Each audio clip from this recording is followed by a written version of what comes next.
First thing on my list of what I want to talk about today is the NFL draft coming up on Thursday.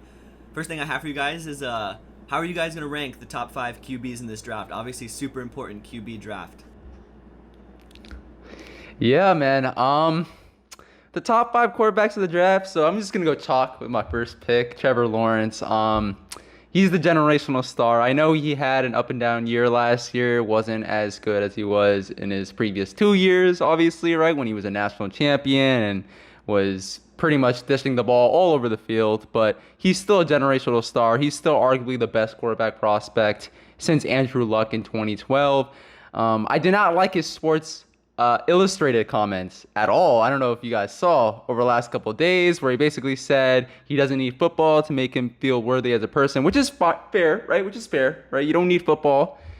But at the same time, he also said that he's not super driven to get a Super Bowl in the NFL. And I don't know how I feel about that. I think it kind of exudes privilege, if you were to ask me. But I still think he is the undisputed number one quarterback in this draft. And I mean, I saw it up close and personal. John did as well when he won the national championship in 2019 against my Alabama Roll Tide. But, I was a little disappointed. I was a little disappointed then, but I saw him sling the ball all over the field. And, he was the Heisman Trophy runner-up this year as well to my guy Devontae Smith out of Alabama.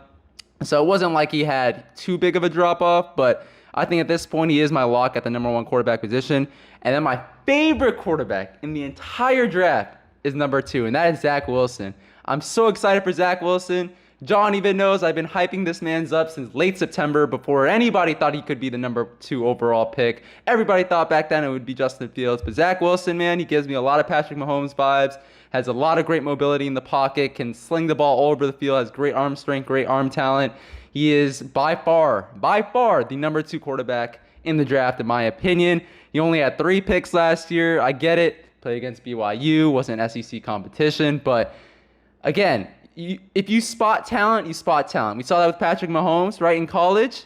Didn't have the greatest of stats, didn't have the greatest of winning, but the talent was all there. The Chiefs took a chance on him, and we saw how things panned out from there. Third quarterback in the class, Justin Fields. We did find out that Fields had epilepsy earlier in the week, but I don't think that should be too big of a deal when it comes to his draft stock. I think he has the leadership, the skills, the arm talent, everything you need. I do worry a little bit because he comes from Ohio State, and that college system is notorious for not preparing quarterbacks to play well on the next level. I know that very well because of that bust Dwayne Haskins that played here in D.C. for a couple of years, if that. But Justin Fields, number 3. Trey Lance, number 4, actually shares my birth date, if you guys did not already know. So rooting for him there. He has also all the tools you want. He is a little bit more raw than the 3 quarterbacks that I mentioned before.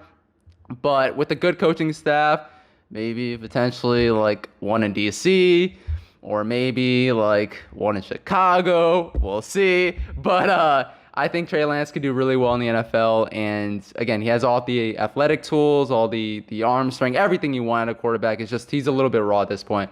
Now, last but not least, my quarterback from the Alabama Crimson Tide, Mac Jones, is my number 5 quarterback. And listen, I know he's super accurate.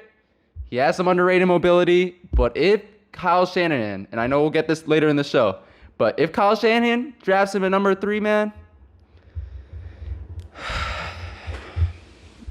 I don't know what I'm going to do.